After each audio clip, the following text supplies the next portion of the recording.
Hello everyone, most welcome in the UPSC study official. मैं हूं चंचल और ये है मेरा मोबाइल नंबर। यदि आप तैयारी करते हैं यूपी पीसीएस से संबंधित किसी वैकेंसी की, आरओ हो, यूपी पीसीएस 3 हो या फिर एचईओ हो, तो आप मुझसे संपर्क कर सकते हैं किसी भी क्लैरिफिकेशन के लिए। ये मेरे ऐप का नाम है, इस आप ऐप को डाउनलोड कर सकते हैं प्ले स्टोर से।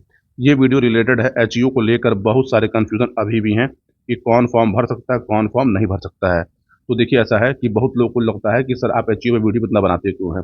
मेरा काम इन्फॉर्मेशन प्रोवाइड करना है, इन्फॉर्मेशन प्रोवाइड करना है और सही इन्फॉर्मेशन आप तक पहुंचाने का मैं प्रयास करता हूं। क्योंकि होता क्या है, कई बार गलत सूचनाओं के कारण जो है कोई व्यक्ति फंस जाता है। जैसे एग्जाम्पल तौर पे यूपी पीछे 2026 में बहुत लोगों ने क्या किया, अपने फॉर्म में गलतियां की हैं, क्योंकि वो उस पद के लिए एलिजिबल नहीं है, पर उन्होंने कहा कि इसको टिक किया हुआ है। और उस कारण से हुआ क्या है कि समझिए कि यदि आप अपने फॉर्म में गलत जानकारी देते हैं तो आप एक नुकसान अपना कर रहे हैं, प्लस जिसके पास वो योग्यता है, अब आपके कारण उस व्यक्ति का नहीं हो रहा है। ठीक है, तो सूचनाएं आप समझिए, सूचनाओं को समझने के बाद उसका सही से उपयोग करिए। एचईओ को रिलेटेड लेकर अभी भी बहुत कंफ्यूजन है कि कौन फॉर्म नहीं भर सकता और किस विषय वाले फॉर्म नहीं भर सकते। तो दो मेजर विषय हैं जिसको कंफ्यूजन है। तो पहली बात तो मैं ये बता दूं कि देखिए, अगर आपने डिग्री लिए कहाँ से, डिस्टेंस से, डिस्टेंस एजुकेशन से, डिस्टेंस एजुकेशन जैसे इग्नू से लिया है, आपने यूपी आरटीयू से लिया है, या आपने किसी भी ओपन यूनिवर्सिटी से अगर डिग्री ली है, ओपन यूनिवर्सिटी डिग्री ली है, तो आप एलिजिबल हैं। आप कोई कंफ्यूजन मत रखिएगा, ठीक। आपका अगर सिलेक्शन होगा तो आपको नियुक्ति दी जाएगी। दूसरा कंफ्यूजन लोग का ये है कि सर मैंने एमए प्राइवेट किया हुआ है। तो अगर आपने एमए प्राइवेट किया हो या रेगुलर किया हो, बस आपके पास डिग्री होनी चाहिए, मतलब आपने एमए किया हुआ हो उस विषय के साथ, ठीक है, तो आप इस पद के लिए एलिजिबल है, अपना फॉर्म भर सकते हैं। सबसे जो क्वेरी होती है, जैसे कि किसने कहा था मैंने एमएसडब्ल्यू किया है, तो एमएसडब्ल्यू जिसने भी किया हुआ है, ये सामाजिक विज्ञान का विषय है, सामाजिक विज्ञान का विषय है। ठीक है, तो सामाजिक विज्ञान का विषय है, आप अपना फॉर्म भर सकते हैं, चाहे आपने इग्नू से किया हो, चाहे आपने एआरटीयू से किया हो, ठीक, या आपने किसी भी यूनिवर्सिटी से किया है, आप फॉर्म भर सकते हैं। अब कुछ कुछ ऐसे विषय हैं जिन विषयों को लेकर लोगों में कंफ्यूजन है, जैसे कि पबएड, पब्लिक एडमिनिस्ट्रेशन है किसी का, ठीक, किसी का इकोनॉमिक्स है, ठीक, किसी का इकोनॉमिक्स है।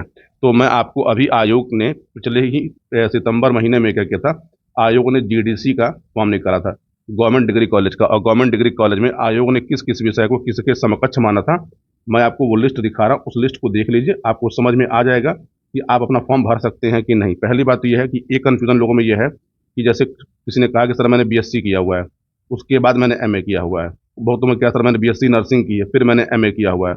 देखिए, आपने बस एमए किया होना चाहिए उन विषयों से। एमए किन विषयों से, तो आपने एमए किया हो किससे, आपने एमए किया हो हिस्ट्री से, किसी भी विषय से आपने हिस्ट्री किया, आप फॉर्म भर सकते हैं। ठीक, आपने एमए किस में किया है, तो आपने एमए सोशियोलॉजी में किया है, आप फॉर्म भर सकते हैं। आपने एमए ज्योग्राफी में किया है, आप फॉर्म भर सकते हैं। आपने एमए किस में किया है, तो आपने एमए जो है वो पॉलिटिकल साइंस यानी राजनीतिक विज्ञान में किया, आप फॉर्म भर सकते हैं। आपने एमए साइकोलॉजी में किया, आप फॉर्म भर सकते हैं। देखिए, जो भाषा के विषय हैं, यदि आपने उससे किया है तो आप अपना फॉर्म नहीं भर सकते। अब देखिए, ये एडवर्टीजमेंट है लोक सेवा आयोग का। तो देखिए, ये एडवर्टीजमेंट कब आया था, तो ये एडवर्टीजमेंट मैं कलर चेंज कर लेता हूँ ताकि आपको साफ साफ दिखाई दे। देखिए, एडवर्टीजमेंट कब आया, तो 4 सितंबर 25 को। और ये assistant professor government degree college के लिए जो भर्ती कराती है लोक सेवा आयोग, उसी का ये क्या नोटिफिकेशन है। अब देखिए यहाँ पर क्या है, इसमें भी देखिए, इसमें भी होता है स्क्रीनिंग एग्जामिनेशन, और आप जो फॉर्म भर रहे हैं इसमें भी होगा स्क्रीनिंग। तो देखिए, यहाँ पर देखिए, शैक्षिक अर्हता के संबंध में अंतः संबंध विषय समकक्ष विषय, कि आयोग ने किसको किसको समकक्ष माना है। तो आपके काम का देखिए, इतिहास, इतिहास का मतलब क्या है, आपने आधुनिक इतिहास, मध्यकालीन इतिहास, प्राचीन इतिहास, पुरातत्व, तो आपने किसी से भी किया है तो वो इतिहास के अंडर में ही आएगा। भूगोल के समकक्ष कोई विषय नहीं है, मनोविज्ञान के समकक्ष कोई विषय नहीं है, ठीक। दर्शन शास्त्र संबंधित कोई विषय नहीं। देखिए, समाज शास्त्र जो सबसे बड़ा कंफ्यूजन है, समाज शास्त्र बराबर सोशल वर्क, यानी जिसने जिसने समाज शास्त्र किया होगा वो, या फिर जिसने भी सोशल वर्क किया होगा, दोनों एक दूसरे के पूरक विषय हैं। तो इसीलिए मैं कह रहा हूँ कि जिसने एमएसडब्ल्यू किया है या जिसने भी एमए किया है सोशल वर्क में, वो एचईओ के पद के लिए एलिजिबल है। कोई कंफ्यूजन मत रखिए, अपना फॉर्म आप भरिए। अब देखिए, अर्थशास्त्र, यदि आपने व्यवहारिक अर्थशास्त्र में भी अगर आपने एमए किया है तो भी अपना फॉर्म आप भर सकते हैं। अब एक बड़ा कंफ्यूजन जो लोगों में और है, तो ये देख लीजिए, राजनीतिक शास्त्र। तो बहुत लोग जो तैयारी करते हैं यूपीएससी की या फिर यूपी पीसीएस की, तो वो करते क्या है, देखिए, राजनीतिक शास्त्र, लोक प्रशासन, पब्लिक एडमिनिस्ट्रेशन, ठीक, या फिर अंतर्राष्ट्रीय संबंध में जिसने पीजी किया है, तो वो भी ये फॉर्म भर सकता है। क्योंकि राजनीतिक शास्त्र से संबंधित दो विषय हैं, एक का नाम है लोक प्रशासन, पब्लिक एडमिनिस्ट्रेशन, दूसरा है अंतर्राष्ट्रीय संबंध, इंटरनेशनल रिलेशन। यदि आप पब एड में पीजी आपने किया है, पब एड में आपने पीजी किया हुआ है, ठीक, या फिर आपने इंटरनेशनल रिलेशन में भी पीजी किया हुआ है, तो भी आप एसटीओ का फॉर्म भर सकते हैं। उम्मीद करता हूँ कि इसके बाद आपको कोई कंफ्यूजन नहीं रहेगा। आपको फिर भी लग रहा होगा तो ये नोटिफिकेशन जो है आप ग्रुप ज्वाइन कर लीजिएगा, या फिर मेरा ऐप डाउनलोड कर लीजिएगा। ऐप में मैं ये एप्लीकेशन वहाँ अपलोड कर दूंगा, आप वहाँ से इसको निकाल भी सकते हैं, देख भी सकते हैं। तो उम्मीद करते हैं अब कोई कंफ्यूजन नहीं रहा होगा। दूसरी बात कि हाँ, ये मेरे 2 बैचेज़ हैं जो चल रहे हैं। पहला क्या है, ये एचईओ का बैच है जिसका नाम एचईओ सफलता 2026 है। यदि आपने एचईओ का फॉर्म भरा है, आप एचईओ की तैयारी करना चाहते हैं, और या फिर आप सिलेक्शन ओरिएंटेड चाहते हैं प्रिपरेशन करना, तो आप इस बैच को ज्वाइन कर सकते हैं। लिंक में ऐप है, ऐप डाउनलोड करिए, आपको सारी जानकारी मिल जाएगी। क्या है, देखिए फीस 1990 रुपये है। अभी इस पर ऑफर चल रहा है, ऑफर में आपको फ्लैट ऑफ मिलता है, आप ज्वाइन कर सकते हैं। दूसरा मेरा UP PCS pre oriented course है जिसका नाम अस्त्र यूपी पीसीएस है। आप इस कोर्स को भी, यदि आपका प्री नहीं हो रहा, मैं फिर से बोल रहा हूँ, यदि आप 4-5 साल से तैयारी कर रहे हैं, दिल्ली में हो, इलाहाबाद में हो, लखनऊ में हो, पटना में हो, और यदि आपका प्री नहीं हो रहा, आपका प्री 10 क्वेश्चन से, प्री आपका 2 नंबर से, प्री आपका 3 नंबर से रुक रहा है, एक बार आप मुझसे कांटेक्ट करिए, जितना कहूँ उतना पढ़िए, ठीक। उसके बाद अगर आपका प्री ना हो तो मुझे बताइए। इसका मतलब ये नहीं कि मैं आपको 5,000 पेज की पीडीएफ दे दूंगा और कहूंगा कि 5,000 पेज की पीडीएफ रट लीजिए, सब इसी में से आएगा। देखिए, कम पढ़ के, न्यूनतम पढ़ के, बार बार पढ़ के, चीज़ों को समझ के प्री होता है। तो मैं एक बार कहता हूँ कि मेरे पास कोई जादू की छड़ी नहीं है कि जादू की छड़ी आपके ऊपर मैं घुमा दूँ, या कोई घुट्टी है जो पिला दूँ, उसको पीने के बाद आपका प्री हो जाएगा। क्योंकि प्री के पेपर में आता क्या है, प्री की तैयारी होती कैसे है, प्री में अप्रोच क्या होना चाहिए, इन तीनों को लेकर मेरे पास अपना एक तरीका है। उस तरीके को मैं सिखाता हूँ।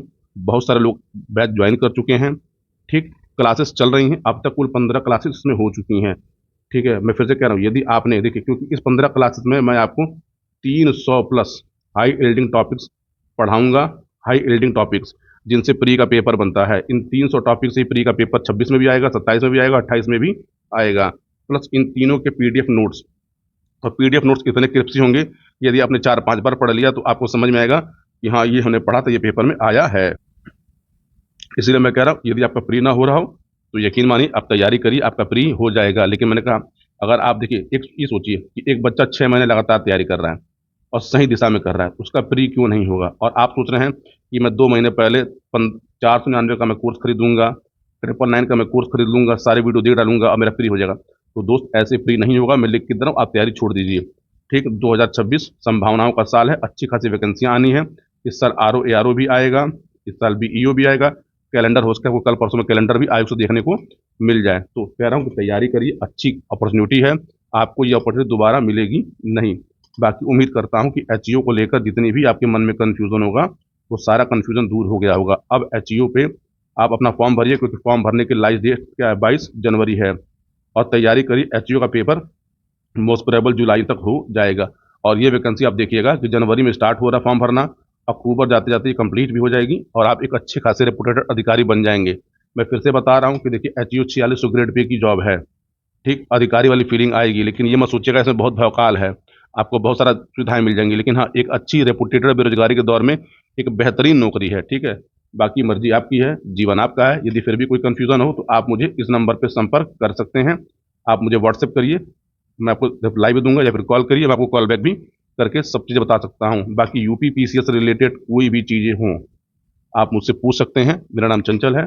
बाकी इस वीडियो में इतना ही था। अगर आपको वीडियो अच्छा लगा हो तो लाइक कर दीजिएगा, अब मन कर चैनल को सब्सक्राइब कर लीजिएगा। बाकी हाँ, आप लोगों ने मुझसे पूछा था कि 2026 में सीटों की संख्या, अब तक आयोग के पास जो सीटों की संख्या, उसका वीडियो आपको मैं बना के कल अपलोड कर दूंगा। पूरा वीडियो देखने के लिए आप सभी को बहुत बहुत धन्यवाद।